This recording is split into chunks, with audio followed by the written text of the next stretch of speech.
I'm Richard Carlton.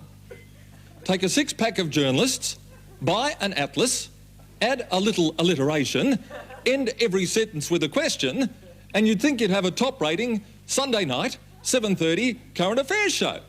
Well, think again.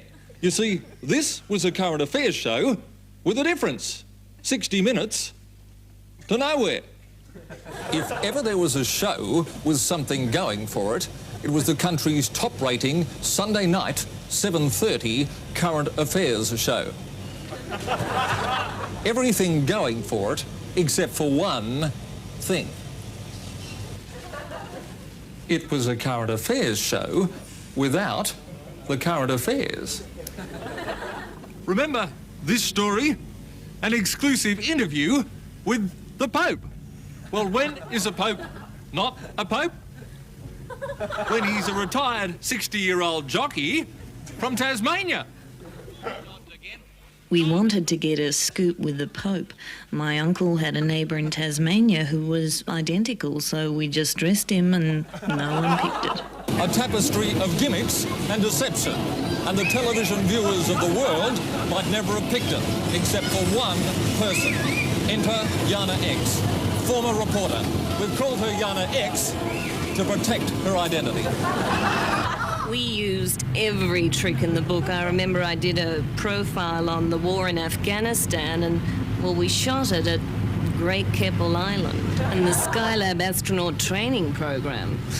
That was the planetarium. You remember the scoop with Gaddafi? John Malian shot at Sanctuary Cove. Sometimes in the middle of a story we'd cut to a totally irrelevant exotic location that had nothing to do with the story. Cutting to totally irrelevant exotic locations that had nothing to do with the story. And that's just the tip of the proverbial iceberg. Enter former reporter George N.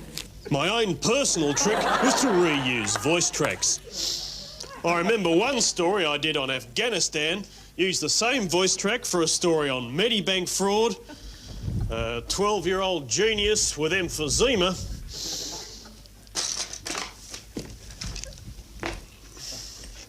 and a week in the life of Richard Pryor. Even used it for the scoop on Lady Renouf's waterbed, but no one ever noticed. The only thing we didn't resort to was to repeat the last thing that the interviewee had just said. Repeating the last thing that an interviewee had just said, film crews that never left the country, interesting locations that had nothing to do with the story, jockeys that were popes. Remember Yana X and George N? They were both interviewed 2 scenes ago. Well, there may be some hope. They're both trying to bring a little sense to their lives, to this industry. They've both found caring, fulfilling, sensitive jobs. George is now the co-host on a morning television chat show.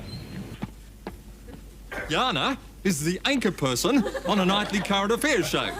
They're the lucky ones. And the Pope. Remember the Pope? The leader of the world's 200 million Catholics?